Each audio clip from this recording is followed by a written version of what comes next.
Welcome back to another episode of my podcast. I'm your host, Tony Hammack, and today I'm honored to be joined by a remarkable thinker, leader, and communicator, Dr. Casey LaFrance. Dr. LaFrance is a dynamic scholar, certified agile coach, and globally recognized expert in project management, leadership, and organizational communication. He serves as director of graduate studies in political science at Western Illinois University and is an accredited change professional with deep experience helping teams, leaders, and communities grow through clarity, connection, and purpose. He's the author of Targeting Discretion, and his work spans evidence based governance, effective dialogue, and human centered systems design. Today we'll explore how communication intersects with faith, resilience, and transformative leadership, and how you and I can apply these lessons in our communities and ministries. Dr. Casey, welcome to the show. It's great having you. Thank you so much. It's great to be here.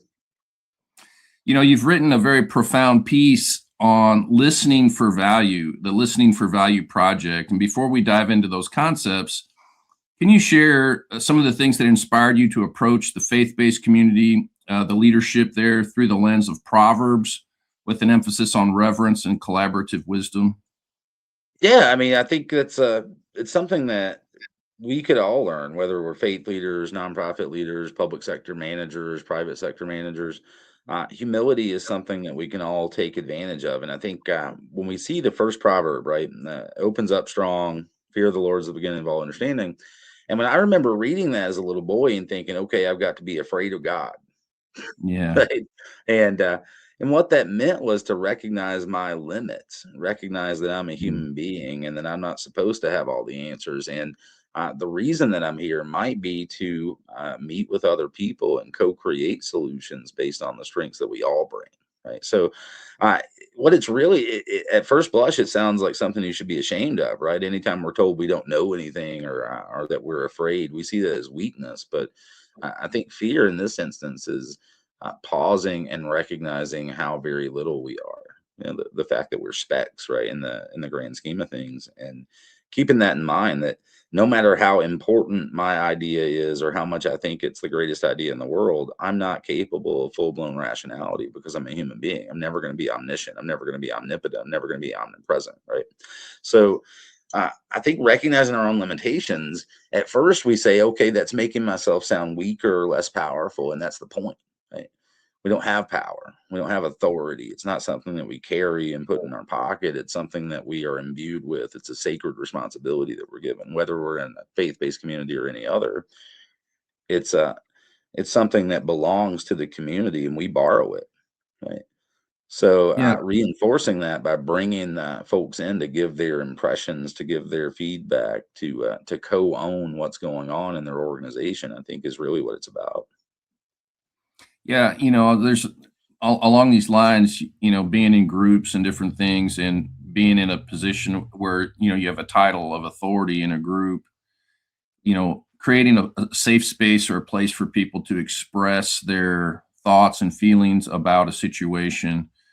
You know, and this is something that I've tried to navigate through. You know, when you feel like you know you're the hero or you're the guy that's the expert, but at the same time you have people in your organization who are pretty sharp and collaborating. You know, as a leader, there's times when it's hard for me to navigate through that process where I have to say, "Hey, thank you, that was a great idea, but I don't think I want to do it that way."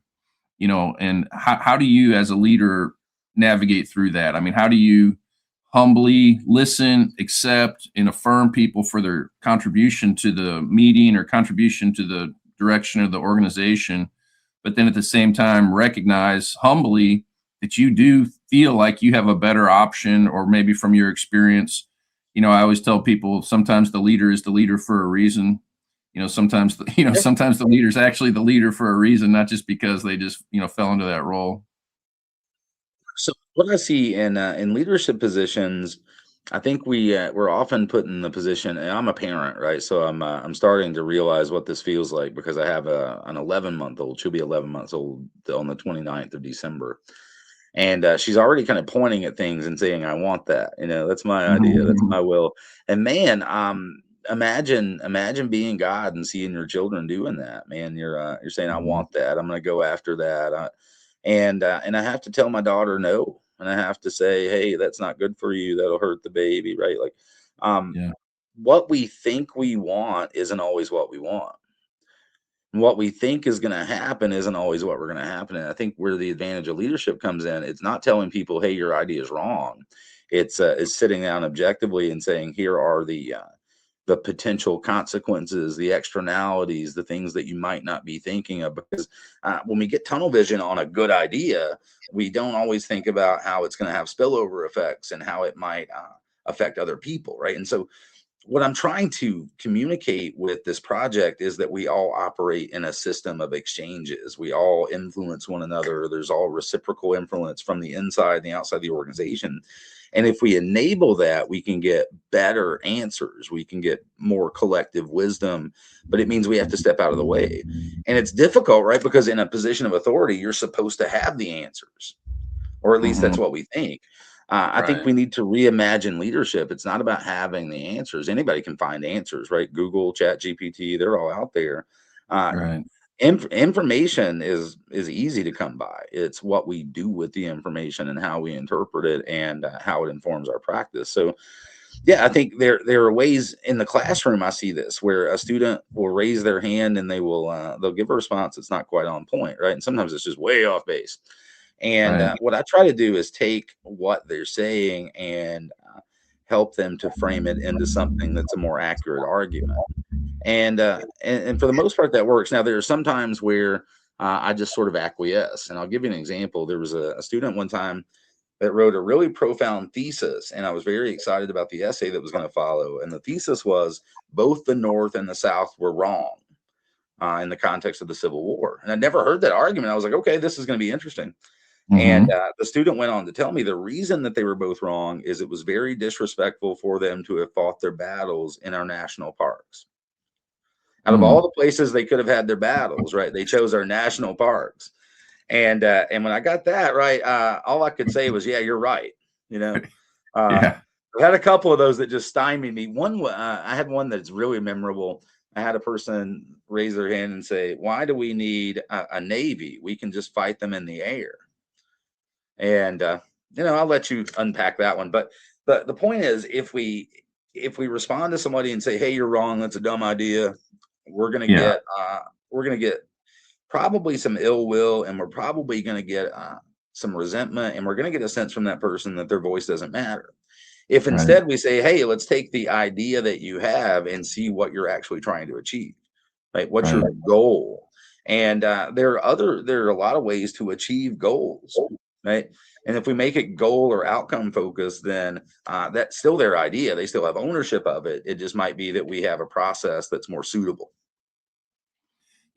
As you're talking, I'm thinking about some of the teachings of the Lord Jesus, the Christ. He said, if you call anyone on earth a fool, you're in danger of the fire of hell.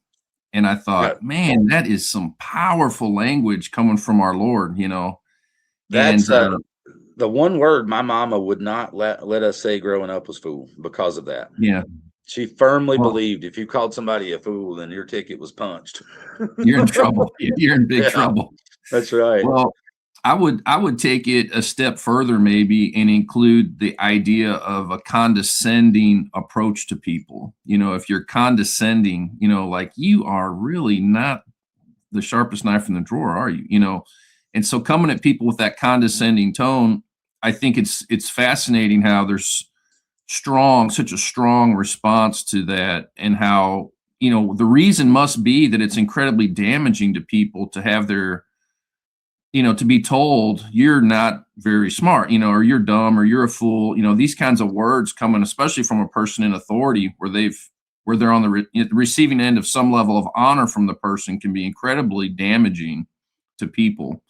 And I was a basketball coach in a small Christian high school for about 9 years, and my kids on the floor would make mistakes from time to time, and it would be very frustrating. They'd just throw the ball out of bounds or whatever they would do. And I learned how to just yell, "Hey, good idea." Good idea. Like, you threw the ball out of bounds, you gave it to the other team. I'm really frustrated, but I know what you're trying to do. I saw what you saw. I saw that kid that was wide open under the basket and you threw it over his head by 10 feet. Good idea. Like I know what you're trying to accomplish, because I knew, like, for me as a believer, I didn't want to, I didn't want to be, and these are young people, you know what I mean? So their hearts are fragile, they're tender. Yeah, they're boys, they're kind of rough and tough, but at the same time, they're looking up to me as their coach. And I knew I didn't want to hurt those guys. I love those kids. I wanted to do right by them and by the Lord. And so, I think what you're saying really collaborates or coincides beautifully with what the Lord Jesus taught about speaking to people.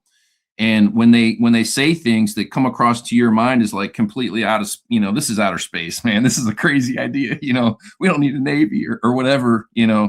There's a way for the leader, like you said, to gently guide that person back into, the fold, or back into a response that's more coherent. You know what I mean? So Sure. And anyway, I find what it I try to fascinating. do there, what I try to do there in those situations, Tony, is a lot of my wisdom, a lot of the things that I that know, right, came from falling and scraping my knees, right. I learned the Yeah. hard way, and so um, Mhm. when I see people approach me with ideas, right, especially young people that have a lot of vim and vigor and spirit, I don't Mhm. want to dissuade them, because I remember, in a lot of ways, I still have that passion, but I think using that energy, directing it toward a purpose, and I think that's really where we get lost sometimes, is we caught up in the idea, the event, right? And Daniel Borstein, he calls this the image, right?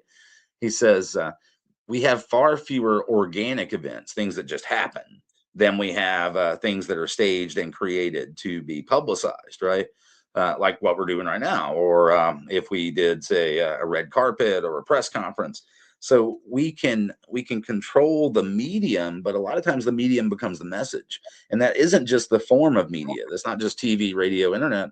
It's the demeanor of the person who's speaking, right? The respect that they're affording you or not. And I think what we're hoping to inculcate in people is it's okay to be wrong, as long as you what your goal is to be aware of where you're wrong so that you can learn. And the only way you're going to learn that is by trying. Right. So if they see the leadership in a faith community or any other organization being willing to take those risks and engage in small experiments and try things out and say, I don't know, I think it opens up. So when I learned this in the classroom, when you come in as a new professor, you have a little bit of Barney Fife in you, right? You want to run the show with a Yeah. tight ship, and you want to be revered and respected and all this. Yeah. And what it comes down to is you're shaking in your boots, right? You're terrified, and so you think Insecurity. if you get this, if you get this external validation, then that's going to make you a better professor or a better a leader, or take away your fear, and that's not true at all, right? Because you're not going to get that from outside if you don't have it inside, and that inside is going to come uh, for people of faith from the Holy Spirit. Right? It's going to come from your ability to recognize your own limitations as a source of strength, because that highlights what you can do in terms of connecting with your community. So when I'm asked a question, my first response starting out was to come up with an answer on the spot, right? Whatever it happened to be, even if it wasn't a great answer, because I thought it would save face. Yeah. Uh, it actually served the purpose of just making me look like I was, well, full of beans, right? And so now what I've learned to do is say, I don't know, but I follow that with, let's learn together, right? And Mhm. that together part's really important, because it reinforces that even if you're in a position of authority, right, borrowed authority, you are still engaging in learning, still trying to improve yourself, still trying to set that message, because none of us are ever going to be perfect, right? If we were, we wouldn't need grace. Right? Right. And so I think when we put people in a position of authority up on a pedestal, we're creating a graveyard, right? That's what expectations are, a graveyard for disappointment. If instead we meet them where they're at and we recognize their humanity is part of our own, and we're working together on something, I think it takes away that adversarial relationship a little bit, and it takes away some of the Absolutely. fear, right? I don't have to shake in my boots and have butterflies because I'm going to go talk to the preacher. I'm going to go talk to Tony. Right? Yeah. Well, I have a friend, he always says, if it's worth doing, it's worth doing wrong at first. Sure.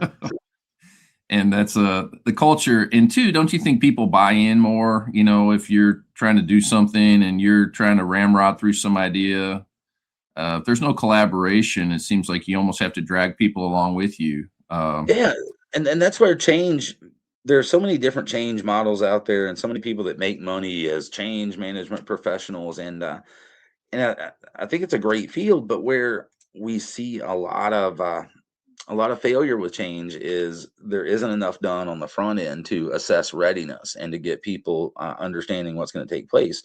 We tend, especially in faith communities, to make decisions with a relatively small group of people. It might be the Wednesday night business meeting or whatever, and then that's policy, right? We might Mhm. revise the bylaws or doctrine or whatever, and that's policy, right? A lot of times, and I see parallels with the public budget. Most municipalities have one budget hearing every fiscal year, and it's the night that the budget's going to be voted into law. So if you go there and have any sort of comments or any kinds of ideas, they're not likely to be considered, right? Because the decision's already been made. So we can Right. create conditions that are more inviting. And I would say the Wednesday night meeting is a good example of that. That's great for people that work 9 to 5. If we have people that are working second, third shift or need childcare or what transportation, whatever, uh, they might not be as able to get there. And so the idea is we can make things accessible so that we have more likelihood of hearing people's voices on the front end, because if you don't hear them on the front end, you will hear them on the back end. Right. Right.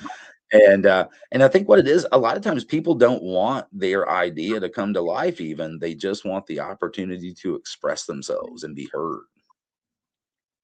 Yeah, fair enough. I think there's a lot of legitimacy to that. I want to shift gears. And you write that genuine kindness is not transactional. How do you distinguish between performative kindness and transformational kindness? Yeah, so I would say kindness is its own animal, and what I like to, and again, I don't believe in dichotomies as being actual representations of reality, but they're good for conceptual clarity. So what I like to do is juxtapose kindness against niceness, right? And so niceness for me is that's the performative stuff. That's the fake surface level stuff, and it's usually done by people who want to manipulate you or get something out of you or get information, right? I don't want Yeah. to talk trash about my own people, but Southern hospitality is often simply a vehicle to acquire information for a gossip circle, right? So I'm nice to you and I ask you lots of questions and you think I'm interested in you, but I really just want to call my 7 sisters and tell them all about the new person that moved to town. So Yeah. I think we could temper that a little bit, and when we're meeting people and when we're getting to know them, we think about what their needs are by listening to them. And this is where this is going to sound a little counterintuitive, but I think you'll understand almost immediately.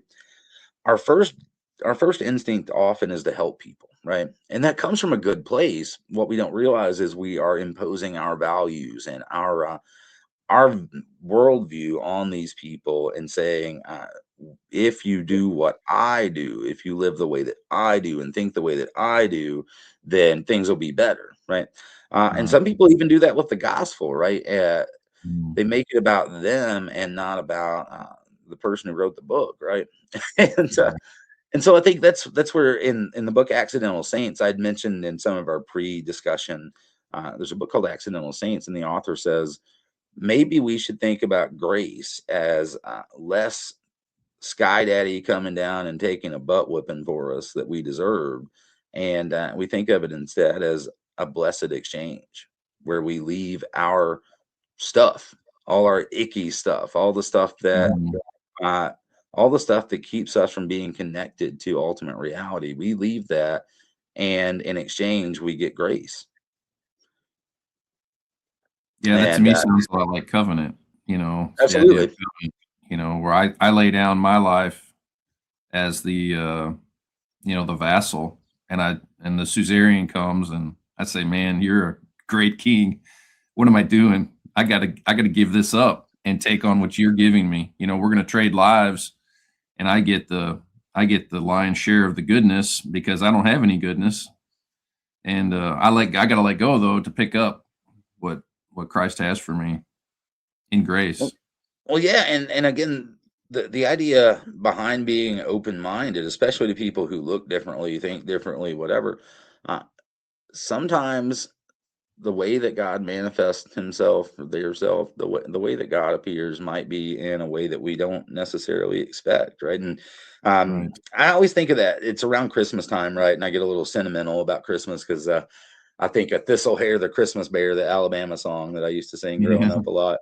But I remember there was a song, maybe a poem, but the idea, maybe it was, I think it was Reba McEntire that sang it, but it was a poem, and she kind of just read it aloud in song form. But in it, there's a gentleman who the Lord has promised to visit, right? And he's preparing his house. He sets his table. He washes everything, washes the walls, sweeps, mops, gets it really nice, and he's waiting, and his doorbell rings, and it's a little kid that's lost, and he has to walk the kid back home to his parents, and he's like, I don't have time to do this, God's coming to eat with me, right? So he Yeah. gets he gets the kid home, and he gets back, and then doorbell rings again, and it's an old lady, and she goes, can you spare some food? And he said, gosh, I don't have time to do this, it's supposed to be food for Jesus, but okay, you can have some, right? And that happens throughout the night. And then at the end of the night, he says, well, God, you said you were coming to visit me, and I set this nice table. And God said, I was there 4 times, man. Yeah. I was there every time. And I think that's powerful. I think we can find God in everybody, right? We're all a piece of God. We're all part of Godhead. And so if we look for the good in people, if we look for the ideas that they have that have merit, and we help them to fully flesh those out, I think that's our purpose, right? It's not to be right. It's not to tell people that they're wrong for the sake of feeling powerful. It's to help people to learn, to guide people, and model that in our own walk. You highlight interdependence over independence quite a bit in your writings and your teachings. And where do you think the church falls short in that area? Well, I don't know if I would say the church falls short. I think that the evangelical church has done an amazing job of building what's called bonding social capital, right? A sense of community within that community of faith, right? Lots of support, trust, all kinds of businesses have come out of it. All kinds of great, successful things have come out of it. The I think where I see some area that could be improved is in connecting and interacting with other people, right? Getting out of our bubble and talking to the Methodists, or talking to the Catholics, or talking to the Muslims, right? And the idea behind that is we can build a sense of reciprocity and trust with people by interacting with them, right? Simply just interacting with somebody, becoming familiar with them, because a lot of our fear is based in ignorance, right? Fear is based in not knowing things. So we go back to Proverbs 1, and I think what we're being told there is not to let our fear guide us and cause us to make foolhardy decisions, but instead to trust in other sources of wisdom and information, and one of those is going to be the community. Yeah, the body of Christ, right? Or the body of the community itself. Which brings me to this idea: community-based participatory action research. This is something I personally have never heard of. Maybe I've heard of the concept, or thought of the concept, but the actual terminology, putting it out in detail. Yeah, What exactly is that? Can you explain that for people? yeah, absolutely. So the name for it, it sounds a little bit academic, and I think if we wanted to give a more colloquial name for it, we would simply say the people who are affected by a change are the ones that help in co-creating that change. Right. So the Gotcha. idea of community based is we're out in the community, and where this comes from. I'm from Appalachia, right, and a lot of people came to help me when I was growing up, right, because they wanted to help me in ways that they thought were going to be beneficial, right. One of the things that they wanted to do was send me to accent elimination courses so that I could sound like I was from Iowa, because they said there was going to be a lot of discrimination based on my accent as someone from Appalachia, right. What Mhm. they don't realize is that in doing that, you destroy a dialect, a culture, a way of knowing and understanding and being, and in doing so, you separate that person from the community and the culture that they know, and it becomes for them a choice. Do I have to give up my community and my culture, or can I do that in the context of being an adherent to this faith? Right. So, or any other dimension. So, what we tend to do with CPAR is we go out, we advertise several town hall meetings. We get people in a community to come, and this could be an organization, this could be a town, right? It could be a region. Where I started doing this was in the Appalachian region of North Georgia when I was working on a grant to start Georgia's first Appalachian Studies Center about 20 years ago. And I learned from a lady named Alice Sampson. She had some really cool research. Her idea of community based research was giving people disposable cameras and having them take pictures. And then she would analyze the photos and say, what does this say about the community? How many people are taking pictures of the same thing, right? How are they labeling these pictures? So, and that worked out because a lot of the people weren't literate, right? They weren't very good writers, and they might not be able to read very well, but they could express themselves visually that way. But the idea is the data is from the community. The community decides what you are trying to accomplish, what the problem is, and the data often comes from their reflection, their stories, their accounts, and we record those in town hall meetings. And usually, what that means is we go in with giant stickies and we put them on the wall. And typically, in my work, I divide it into 5 categories: education, environment, economics, health, and culture. And people will exchange their thoughts on what needs to be preserved, what's an area of problem, what's an area of strength, et cetera, et cetera. And we do several rounds of this. People visit and go to different breakout tables, that sort of thing. And over the course of several meetings, what we end up with is a narrow backlog of things that we want to accomplish, that we've agreed to and that we've reached consensus on. And I think that's the idea: is instead of having the change imposed on people externally, we're having them design it in a way that respects what they need and what they where they're at. And I think that's another tie-in to being a faith leader or any other kind of leader.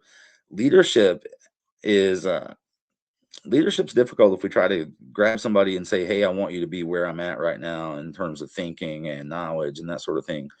I think we are better to guide to understand in small increments. And so, having these community-based meetings to start off a project, to follow through a project, it also serves the larger purpose of creating those pockets of community where people can rely on each other throughout the year, no matter what they're talking about. So for first steps, let's say someone's watching this and they're a pastor and they're like thinking, "Man, these ideas are amazing." Some of the nuts and bolts. What would be a first step a pastor could take to apply these principles in a maybe a small or a medium-sized church? Well, there are a lot of activities, right? A couple of things. Now, you mentioned the target model of discretion. That was my first book, and that came out of work. Originally, I was looking at county sheriffs and municipal police chiefs and how the selection mechanism affected their decisions. Sheriffs are elected, chiefs are appointed, and I got to researching, and what I noticed is that sheriffs would often talk about this larger system of county government, and it makes sense, they're elected officials. But uh, what I thought is sheriffs would say, "I'm independently elected. I have my own constituency. I can do whatever I want," and some did, right? But most sheriffs said, "Hey, I'm working in the context of a larger system of county government. And even if I win a battle, right, a budget battle or a policy battle, it's going to look bad for both of us because the electorate is going to get the message that we can't work well together." Right. So I think if we bring those issues out into the front and we talk about them as a community, then what we nip in the bud is different pockets of people talking about them from different perspectives, right? And we don't have that game of telephone, and we don't have that game where there's incomplete information driving. And I know that in some churches that information superhighway that goes through the telephone or the text messages doesn't always have all the information, right? So this is a way for us to get to know each other. And I think the other part of it that I would highlight is when it comes to programming specifically, whether you're doing a repair cafe or an educational event or whatever, uh, having people involved is also going to allow them to showcase their strengths. You're going to have people who have mechanical skills, people who have teaching skills, whatever. and bringing those to the forefront and being involved and being included, it gives a sense not just of being part of the idea, but it gives you a sense of being responsible for the outcome. Right. So if I come in and tell you what your values are and what you have to do, uh, this is one of those areas where you would never think of Ronald Reagan and Henry David Thoreau agreeing on much, but this is one of Mhm. the areas that they agreed on. The way Thoreau wrote it in Walden, he said, "If I knew for a certainty a man was coming for the express purpose of doing me good, I shall run for my life." Right? Cool. Yeah. Ronald Reagan said the 9 most dangerous words in the English language are, "I'm from the government and I'm here to I'm here help." to help. Right? Yeah. Remember that. Because help means I'm imposing my values, and it often comes with conditions, right? If we think about the federal level, all the grant help that comes usually comes with conditions. That's why Strings attached. Louisiana, yeah, I mean that's why Louisiana has a drinking age of 21. The federal government said, "Hey, if you want money for your federal interstate highways, you have to raise it." Now, notice we're not telling you what to do. We're not imposing our will. We're not bringing the National Guard. But if you want some money, right? And so I think there's a window there. That's a little bit asinine, but the window of opportunity is to cultivate soft power, the power of persuasion, the power that comes from community and comes from people feeling like they had a fair opportunity to express themselves. That's the future, more than boots on the ground, right? Sending people, because if we're converting people to a particular faith with a gun to their face, right? I don't know that they are genuine adherents, and I don't know that Right. they Yeah, understand what genuine, they're right. doing. And also, like, grace isn't about that. So, Exactly. and I think that goes to, I know we had talked a little bit about the golden rule, but I think for me, it goes to the idea of hell too, right? The total absence of community, the total absence of connection, right? And for me, like when I grew up, I was a dumb kid, first off. And there was a Bible theme park that the Church of God of Prophecy had a few miles over. It was called Fields of the Woods, and it's still there to this day. And they have a giant hill you can walk up the Ten Commandments into the Bible and stand on top of the Bible. They have a replica of Golgotha and the tomb. And why that's important is that when I was growing up, I thought that Jesus Christ was buried in Ducktown, Tennessee. Right? Because they had this replica tomb, and I was like, why are we reading about Israel? Right? Jesus died in Ducktown. So, and I think that's a little bit of an insight into how we think as adults, right? Some of those things as adults, we don't stop and think and be curious as much as we could because we want to have the answer. And that's exacerbated by these guys, right? Where I can look anything up without having to think. And in doing so, I kill my ability to be curious. And I think that's really what we're hungry for right now is being curious, as opposed to having the right answers, as opposed to having a framework. And unfortunately, what happens is that curiosity, if we don't direct it toward an energetic pursuit, it can lead us to frustration. You know, that's what Maslow told us, that it can cause us to regress. It can cause us to try to fill other needs that have already been filled. And that's where greed and gluttony and all these other kinds of things come up. So I would say that if we're looking to make a difference and we really do want people to be involved, then we have to be the models, and we have to say, hey, I don't know, and that's okay. And it's okay to not know anything. I'm not supposed to, right? And that's why we have God. That's why we have ultimate reality. It's why we have community. So maybe for a pastor, what would you say would be a good way for him or her to Okay. create a safe environment where the Well, quieter or marginalized voices feel that they can share, what's in their hearts? I think a couple of things. So first off, proactively asking, right? And what I've done in my work, I don't tend to approach people and ask them interview questions because a lot of times they'll get defensive because our work is very personal. What I do instead is I give them scenarios that depersonalize, but still lay out like a situation, and they're able to give responses. And then another thing, if you just wanted to do an icebreaker just to get the blood going here as a faith leader, what I would recommend is getting a fish bowl or some sort of glass bowl and having people write on post-its ideas, issues, concerns, that they have, and we can align those. If we want to talk in management terms, we could align those to current value, that is what we're doing well, unrealized value, what we could do, markets we're not tapping, people we're not getting to come, that sort of thing. Time to market, so how long is it taking us to get our communications out, our materials out, our events, right? And then ability to innovate. What are we doing that's different, distinct, that stands out? And in this case, I think innovation can take the form of servant leadership, where people go out and ask, right? You walk the Gemba. And I grew up with a preacher that jumped pews, right? And I don't Mhm. know that you need to jump pews, but maybe leave the pulpit, maybe walk around, maybe humanize yourself, right? And I think that a lot of faith leaders do this in informal kind of settings, right? When Super Bowl parties or cookouts or that sort of thing. The reason those things are so important is they reinforce the humanity of the faith leader and the approachability of the faith leader. Yeah, one of my favorite messages from my pastor, I served under him for 9 years, was when he and his wife talked about their marriage, and, she laid out some things, and I watched him blush, and I watched him respond to her, and, they kinda had a little banter, very, very human, very, very normal. He is a very, straight guy, everything's just so about him, and when I saw that side of him, it was very endearing to me as one of I was on staff at the church, but I was really a congregant. But I really appreciated her. I appreciated him, their marriage, their family. I just kind of took a peek behind the curtain that I'd never really Sure. seen before. And it was really powerful for me, and it made me really more connected to him, because it humanized him in a way that I think you're talking about. Absolutely. And I have students conduct interviews, right? Policy actors, public administrators, and sometimes they'll choose people they've known their whole lives.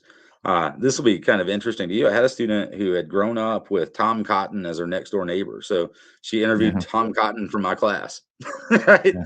And and I think what she asked him if he was a ranger. So because there was he had a ranger tab, but he went to ranger school, but he wasn't embedded with the ranger unit, and so there was like some brouhaha about semantics there. But anyway, the idea is when you're able to sit down with somebody, especially somebody and ask them about an area that you never explored with them, you learn things about them. Right? I have kids that learn about Mhm, their mama, right? Person they've known their whole lives and they never knew this side of them. And you're exactly right. If we create the conditions, we can get people to show us their strengths, right? Uh, mhm, it could be the case that we see the same people coming in on Sunday or Wednesday or whenever, and we know what they wear, we know who they hang out with, but we don't really know much about them. I never sat down and had an actual conversation with them. Right? Imagine that. And I would say that all of this stuff we're talking about, the relational value stream and lining up communication based on consensus, it all starts with the dyad.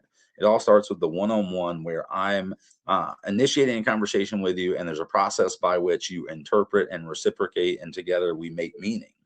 And if we keep that in mind, the good thing about it, even if it's all pretend, right, and none of this is real, we're taking the time to sit down and talk. And I think that alone does a whole lot to bridge differences and to create conditions where people feel safe to express themselves. Right?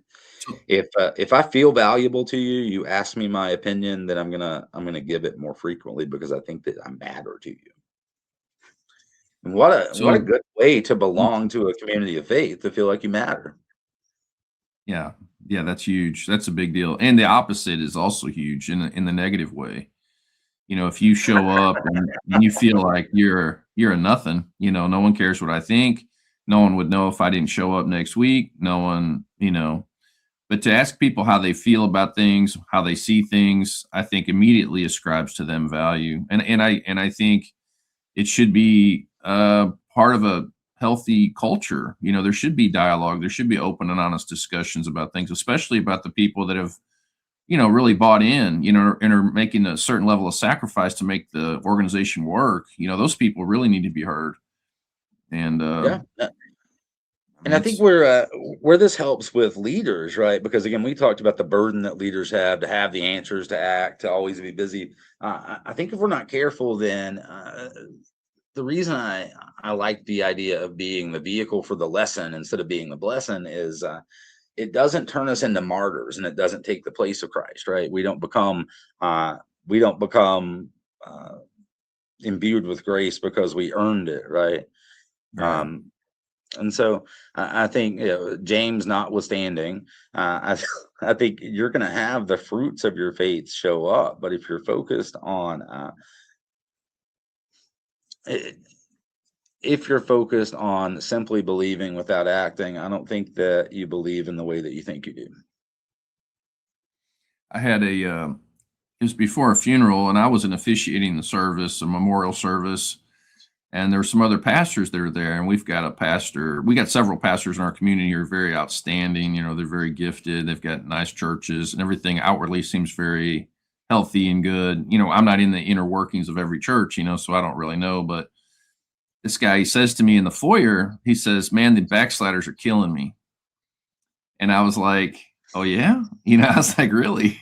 He's like, "Yeah, man, I worry about them day and night. It's like my heart goes out to the backsliders, and it's going to put me in." I think he said it's going to put me in an early grave. And I thought, yeah, I don't know if I'd carry that. I don't know You if I'd know, carry that kind of weight, brother. you know Let's what? let Jesus carry that weight. What I've learned is I'm a whole lot less tired if I keep my side of the street clean and don't try to clean everybody else's. Right. Yeah, And that's a good. lot of That's good. times the reason we get our noses mixed up in people's affairs is because we want to hide from our own problems. We want to hide from our own deficiencies, our own areas for improvement. And there's no better way to do that than to go and help somebody. And so I think that's where that idea of martyrdom comes in.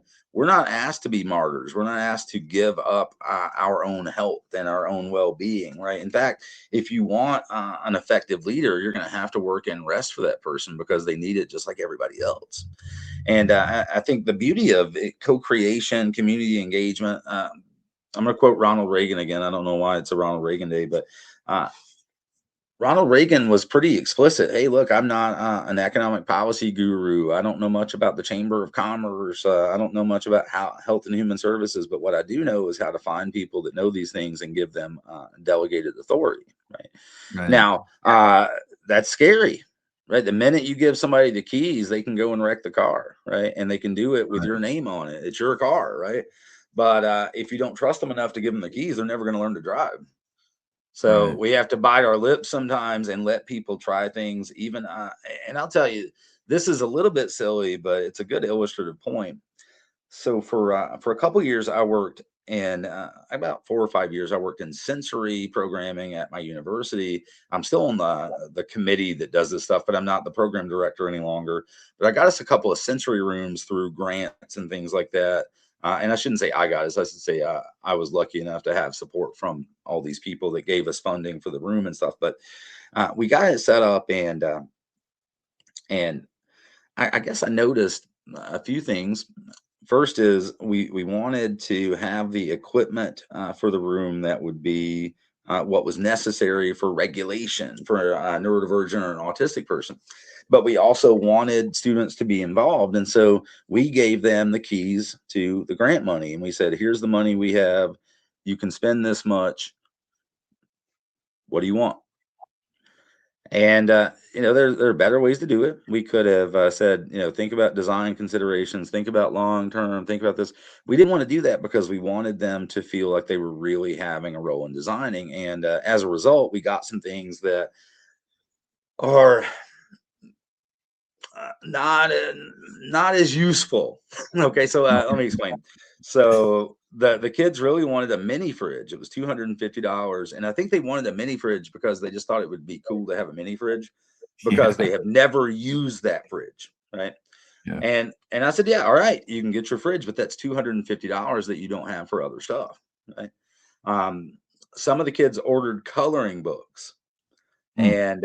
and so I had to go and make copies of coloring books to so it wouldn't be one and done. And so little stuff like that that they don't think through because they're just excited, and you don't want to rob them of their enthusiasm, right? How often do Right. you get a chance to inform a state university's policy and decide where its resources are going, right, as a college student? So I'm not going to dissuade you. What I'm going to do is show you the consequences of your decisions, and hope that that is the basis for the next round of funding. Then we look at, hey, you remember we got that fridge that we don't use? Maybe we should think about how often we're going to use something as opposed to how cool it's going to look in the room.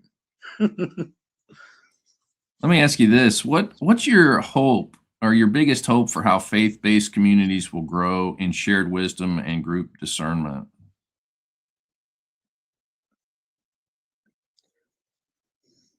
I think recognizing our differences as a source of complementarity, a way that we bring parts to each other that we don't have to make ourselves more complete and to make our lived experience more complete. I think that's the big takeaway is uh, instead of putting all the responsibility on somebody in a command and control environment and having them dictate from the top down, why don't we have ideas bubble up from the surface by the people that are on the ground and see things, right? And whether I'm talking about police chiefs or pastors in large churches, uh, over time, what can happen is you get removed from the day-to-day experience of what life is like for your congregants, right? When I talk to police chiefs, they haven't been out on patrol in 20 years. And so their assessment of what the community wants and needs is quite different from the frontline officer who's out there on the beat today. And getting that reconciliation, it's not about one person being right or wrong. It's just having incomplete information. So I think if we think of ourselves as we get past these false dichotomies and start thinking about, hey, this is right, this is wrong, and instead get to, I have part of the answer, somebody else might have the other part, and the reason we're here is to work together to try to make sense of the world and try to make it a little bit better. So how do you think that ties in with like what the New Testament talks about the body of Christ? The eye can't say to the hand, I don't need you. The hand can't say Yeah. to the foot, I don't need you. So being able to recognize the diversity and the contributions some people can make that other people cannot make, and it might not be you. There might be somebody in your organization that's exceptionally gifted, or maybe not exceptionally gifted, but they just have this phenomenal idea or this phenomenal skill set that they can bring to the table. What are some good ways do you think to make room for that? Well, I think before you can ask people to bring their skills to the table and improve the organization, you have to first help them to realize what those are. A lot of people have talents. They what they might lack is jargon, right? So when I work for an organization called the Veteran to Project Manager Mentorship Alliance. I'm the vice president of the organization, and what we do is we provide transitional programming through education, mentorship, VA assistance to veterans who are transitioning out of service, and we provide services for military spouses as well. Mm. And and I think what we see there is they have a lot of the knowledge already. They just don't know the jargon. And when we get into higher level theological discussions, right? Not everybody has sat down and read Thomas Aquinas, right, or Saint Augustine. But they have some of those same ideas. They just have to put some flesh on them. They have to work them out. And a lot of times, what happens with an idea is it evolves, right? Especially if it's a good idea, it's going to evolve. It's not going to be static. And I think recognizing seeds of good ideas, and that goes back to when somebody has an idea that isn't quite going to work. Instead of saying no, you're dumb, we say, hey, Yeah. let's take that seed and see where we can plant it somewhere else, right? Mhm. And you have to be kind of tactful with this because you don't want it to be your idea, right? Because it isn't your idea. It came from them. What you're doing is giving them a little bit more power to express that idea in a way that will progress it. Don't you think people like their own ideas a whole lot better than your ideas anyway? I mean, Well, if you and the create an thing is, environment that fosters that and they generate their own ideas, it just creates tremendous amounts of buy-in for people. it does, and the thing is, a lot of times we have the same ideas. We're using different language, right? Mhm. The most frustrating thing in the universe is sitting in a room watching two people argue while they're saying the exact same thing and don't realize it, I've seen that. right? I Oh watched my these 2 guys god! argue about the difference between coaching and teaching. They almost went to blows over the difference between coaching and teaching. And Oh I yeah. thought to myself, I was like, man, this is crazy. Like, and they were both Well, basically saying the same thing. there was a guy named Wallace Sire, Sayre, and he has this famous axiom. He says, the importance of an issue is inversely correlated to the degree that we fight about it. So we have the most ferocious battles over things where the stakes are so small. And I think that's telling because humans want control, right? We want control. We want to be right. And a lot of times we will sacrifice having a valuable outcome to save our pride, to save our ego. And I think that's what we have to banish, right? If my ego is going to get bruised, that's how I improve, right? I'm chastised so that I can improve. You can only put Right. yourself back together when you're broken. You can only be reborn when that old person dies, right? So Yeah, that's I my think two that's cents. the mentoring process can be painful, right? You know, go if you have a mentor, sometimes you have a person that's working with you and maybe they're a little further down the road than you and you've decided, hey, I want this person to speak into my life. A lot of times the mentors can be compassionate and kind, but they may see blind spots. You know, they may see things about our lives and, deliver the mail in a certain way. But I think you're right. Those are the opportunities to either get offended and quit and leave, or to, stand up and put your big boy Yeah. pants on and deal with it, grow from it. And I'll tell you something. There's a lot of these like axioms out there and cliches and all kinds of management speak. But man, I'll tell you, the most powerful thing I ever heard came from just a lay person I was talking to waiting on a bus one day. As strange as it sounds, um, it's not axiomatic, right? It's what is fear to me? Is it I'm going Mm. to run away and I'm going to be imprisoned by it, or am I going to face everything and rise? Am I going to direct my energy to complaining about what I don't have, or to using the abilities that I've been given? Where we choose to focus, you're right either way, right? If you're in a bad situation, you're in a bad situation. But if that's what you focus on exclusively, it comes at the detriment of what you can do to get out of it. Right? And I think where we're talking about training and getting people to realize their strengths, the best way to do that is through service, right?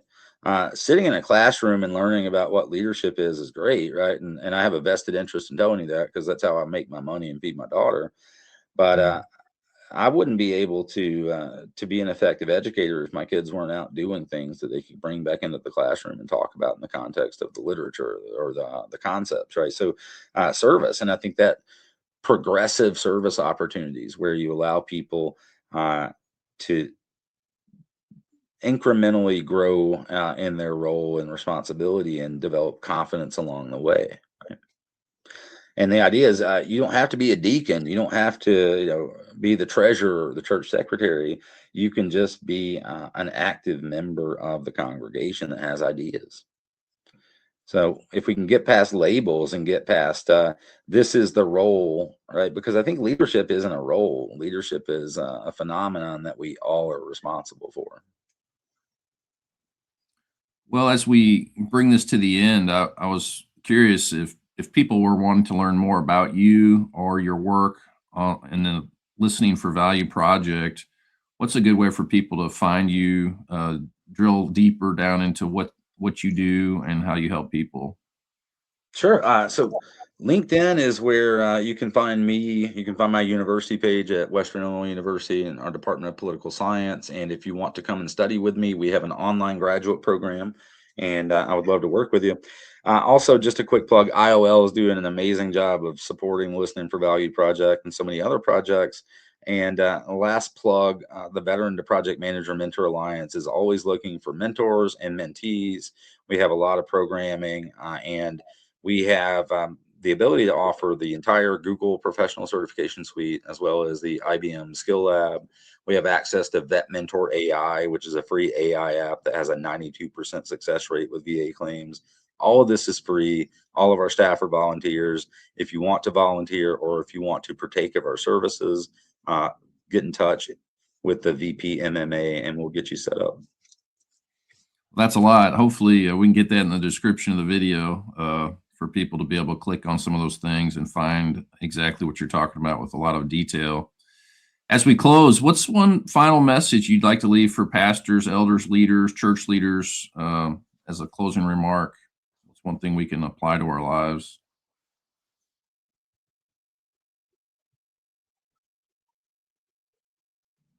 Hmm. There's a lot, right? If I had to narrow it down to one thing, I think be curious, right? Be curious, be childlike, right? There's a reason that Jesus says that the way into the kingdom is the mind of a child, right? Because Mhm. children don't know everything and they don't think that they know everything, right? They're just kids. They just play, they have fun. And I think introducing more opportunities to play, more opportunities to talk informally, to get to know each other as human beings and decide what you're trying to accomplish as a faith community, right? Is it to get the whole town saved? Is it to get people living in a way that is safer? What are we trying to accomplish? And what is our charge and where does that come from? Because a lot of times it comes from our bylaws or it comes from the convention and it doesn't come from those red lettered words. Amen. Well, it's been wonderful talking to you. I'm honored to be with you, and hopefully we get to talk again. And Same here, thanks so sir. much. Yeah, God bless you. Appreciate your Good luck. work. Thank you, sir. Take care. You bet.